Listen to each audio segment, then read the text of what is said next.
मुंबई के king hotel में एक आदमी आराम से सो रहा था। तभी उसके मोबाइल में सुबह 5 बजे का अलार्म बज जाता है। वो जैसे तैसे अपने मोबाइल का अलार्म बंद करता है और उठता है और थोड़ा फ्रेश होकर वो कमरे से बाहर आता है। जैसे ही वो आगे आया, उसने देखा कि उसके बगल वाले कमरे के दरवाजे से खून बहकर बाहर आ रहा है। वो डर गया और जोर से चिल्लाया। थोड़ी ही देर में वहां पर सभी लोग जमा हो गए। होटल के एक पियून ने चुपके से सीआईडी को कॉल किया। Hello, ACP Randhawa here. Sir, मैं मुंबई के किंग होटल का पियून बात कर रहा हूँ। सर, हमारे यहाँ एक कमरे में खून बहकर बाहर आया है। आप प्लीज जल्दी से आ जाइए। ठीक है, हम अभी आते हैं। तब तक कोई कमरे के अंदर ना जाने पाए और ना ही किसी का होटल से चेकआउट होना चाहिए। ओके? जी सर जी। थोड़ी ही देर बाद एसीपी रंधावा, रविकांत और स्वामी होटल पहुंच गए। देखा तो दरवाजा अंदर से बंद था। रविकांत ने दरवाजे को धक्का देते हुए दरवाजा खोला। दरवाजे के पास ही एक लड़के की लाश पड़ी थी, जिसके सिर से खून बह रहा था और गले पर भी काटने के निशान थे और आसपास मानो किसी भयानक क्रिएचर के पैरों के निशान थे, जो दीवार से होकर ऊपर सीलिंग की ओर जा रहे थे। आप में से सबसे पहले किसको पता चला खून के बारे में? सर, मैंने देखा था, लेकिन दरवाजा नहीं खोला था और आपको कॉल मैंने किया था। सर, मैं यहाँ पियून का काम करता हूँ। बाकी किसी को कुछ पता जी? किसी ने खूनी को कहीं से भागते हुए देखा था क्या? नहीं, हमने किसी को नहीं देखा। ठीक है, अब आप लोग जा सकते हैं, लेकिन याद रहे कि तहकीकात खत्म होने तक कोई भी शहर से बाहर नहीं जाएगा। तभी वहाँ इंस्पेक्टर रोमा और शैला भी आ गई।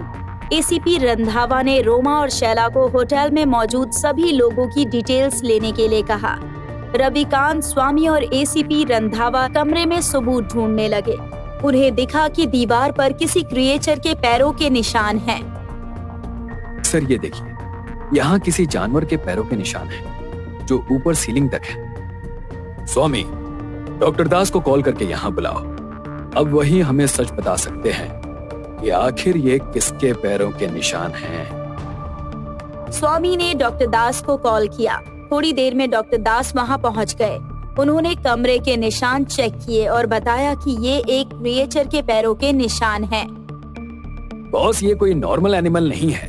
ये एक खूंखार क्रिएचर है जो इंसानी खून के प्यासे होते हैं। ये इतने खतरनाक होते हैं कि पलक झपकते ही शेर को मार सकते हैं, लेकिन ये यहाँ नहीं पाए जाते। ये तो ज्यादातर अफ्रीका के जंगलों में पाए जाते हैं। तो ये यहाँ आया कैसे? मैं देखता हूँ कि कहीं कुछ और सबूत मिलता है कि नहीं।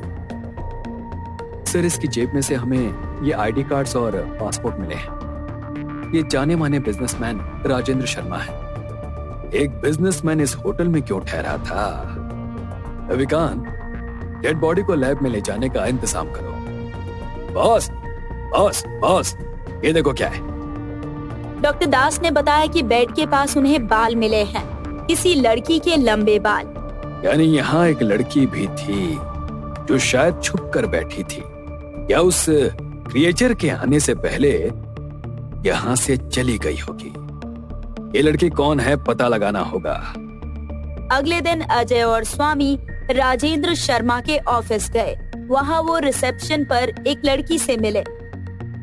हेलो, हम सीआईडी से हैं। हमें आपके बॉस राजेंद्र शर्मा के बारे में बात करनी है। हेलो सर, मैं शर्मा सर की असिस्टेंट हूँ। ओह, हमें बताते हुए अफसोस हो रहा है कि आपके सर मिस्टर राजेंद्र शर्मा की मौत हो गई है। ये कैसे हो सकता है सर? तभी पीछे से एक आदमी हंसते हुए शोभिता के पास आया। क्यों जिंदा आदमी को मारना चाहते हो सर? मैं तो आपके सामने जिंदा हट्टा कट्टा खड़ा हूँ। मैं ही हूँ इस कंपनी का मालिक, मिस्टर राजेंद्र शर्मा। ये सुनकर रविकांत और अजय चौंक गए। उन्हें समझ ही नहीं आया कि अगर राजेंद्र जिंदा है तो मरने वाला आदमी कौन था। उन्होंने मरे हुए आदमी की तस्वीर राजेंद्र को दिखाई। राजेंद्र ने तस्वीर हाथ में ली और उसे देखकर बोले कि वो इस आदमी को नहीं जानता, लेकिन उसकी नजरें कुछ और ही बयां कर रही थी। राजेंद्र के वहां से जाने के बाद रविकांत ने शोभिता से पूछताछ की। शोभिता ने बताया कि शर्मा सर के बहुत सारे दुश्मन हैं। एक बार तो उन पर जानलेवा हमला भी हुआ था, लेकिन भगवान की कृपा से वो बच गए। कहीं ऐसा तो नहीं कि किंग होटल में जो मरा उसे किसी ने शर्मा सर समझकर मारा हो। ये सुनकर रविकांत और अजय सोच में पड़ गए। उन्होंने एसीपी रंधावा को फोन करके पूरी सच्चाई बताई। रोमा, क्या उस आदमी के बारे में कुछ पता चला? सर, इसका असली नाम बंटी है और ये इससे पहले भी 2 बार छोटी मोटी पैसों की चोरी के लिए जेल जा चुका है। तुमने उसके मोबाइल के कॉल रिकॉर्ड्स निकाले? हाँ सर, ये देखिए, इसमें मरने से पहले इसने एक ही नंबर पर 8 बार कॉल किया था और वो नंबर राजेंद्र शर्मा का है। एसीपी रंधावा समझ गए कि राजेंद्र झूठ बोल रहा है। अब सारा सच वही बताएगा। एसीपी ने स्वामी और रविकांत को राजेंद्र के घर भेजा, लेकिन वो घर पर नहीं था। उन्होंने राजेंद्र की तलाश शुरू कर दी। रविकांत को एक आदमी का कॉल आया कि उसे घाटी की ओर किसी की लाश मिली है। रविकांत और स्वामी जंगल की ओर गए। वहाँ देखा तो वो लाश राजेंद्र की ही थी। उन्होंने एसीपी रंधावा को कॉल किया और सारी सच्चाई बताई। सभी जंगल में सबूत ढूंढने लगे। वहाँ उन्हें एक आदमी की घड़ी मिली। रविकांत ने घड़ी को सैंपल पैकेट में रखा और डॉक्टर दास को दे दिया। डॉक्टर दास ने जब घड़ी की इंफॉर्मेशन निकाली तो पता चला कि ये कोई आम घड़ी नहीं है, सिंगापुर के एक जाने माने ब्रांड की है, जो कि अभी 3 महीने पहले ही लॉन्च हुई है, लेकिन अब तक इंडिया में अवेलेबल नहीं हुई है। ये सिंगापुर से इंपोर्ट करनी पड़ती है और इसी के लिए इसकी प्राइस भी ज्यादा होती है, तकरीबन 1.5 लाख तक। अब ये घड़ी किसने मंगवाई है, ये तुम्हें पता लगाना होगा। रविकांत ने शैला को कॉल किया। हेलो शैला, तुम्हें एक घड़ी की डिटेल्स भेजी है। पता करो कि वो घड़ी अब तक किसने किसने मंगवाई है। सभी सीआईडी हेडक्वार्टर्स पहुंचे। शैला ने बताया कि पिछले 3 महीनों में तकरीबन 12 लोगों ने मुंबई में इस घड़ी को ऑर्डर किया है। रविकांत, पता करो कि इन 12 लोगों में से कौन राजेंद्र का करीबी था या दुश्मन था।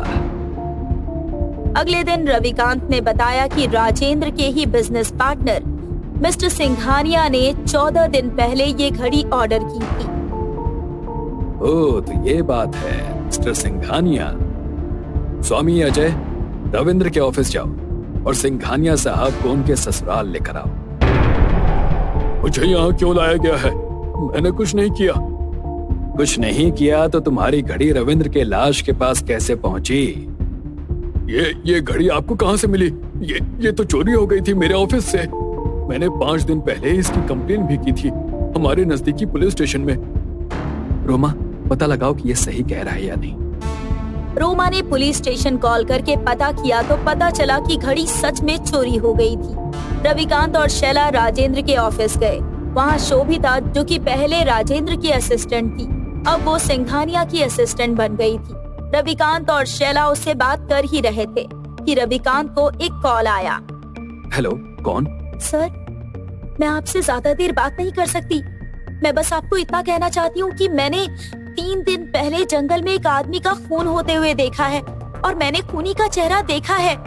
आप मुझे रात 8 बजे मीनाक्षी होटल के पीछे वाले रास्ते पर मिलिए, मैं आपको सारी सच्चाई बता दूंगी। ऐसा कहकर उस लड़की ने कॉल कट कर दिया। रात को 8 बजे मीनाक्षी होटल के पीछे वाले रास्ते पर एक लड़की अपना पूरा मुंह चुनरी से ढककर खड़ी थी। तभी उसे अपने पीछे किसी के होने की आहट सुनाई दी। उसने पीछे मुड़कर देखा तो एक आदमी पूरे काले कपड़े पहने, चेहरे पर नकाब पहने हुए खड़ा था। वो लड़की कुछ बोल पाती इससे पहले ही उस आदमी ने उस लड़की के ऊपर बंदूक तानी।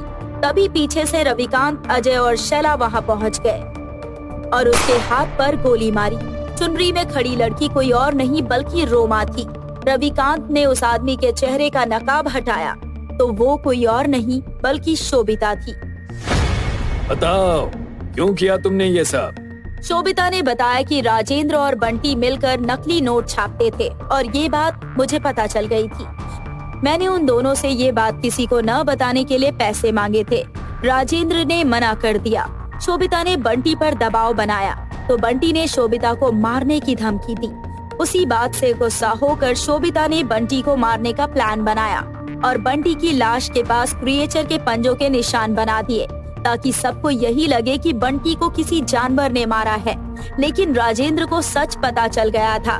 कि बंटी को मैंने ही मारा है, इसीलिए मैंने राजेंद्र को भी मार डाला और मिस्टर सिंघानिया की घड़ी वहां रख दी ताकि सारा इल्जाम सिंघानिया पर लगे। लेकिन मेरा ये दाव भी उल्टा पड़ गया। राजेंद्र को मारने से पहले ही सिंघानिया ने पुलिस कंप्लेंट कर दी। लेकिन सर, आपको शोभिता पर डाउट कैसे हुआ? शैला, सिंघानिया ने मुझे बताया कि घड़ी चोरी होने से पहले लास्ट टाइम शोभिता उनके कैबिन में आई थी फाइल्स लेकर। उसके बाद से ही घड़ी गायब थी।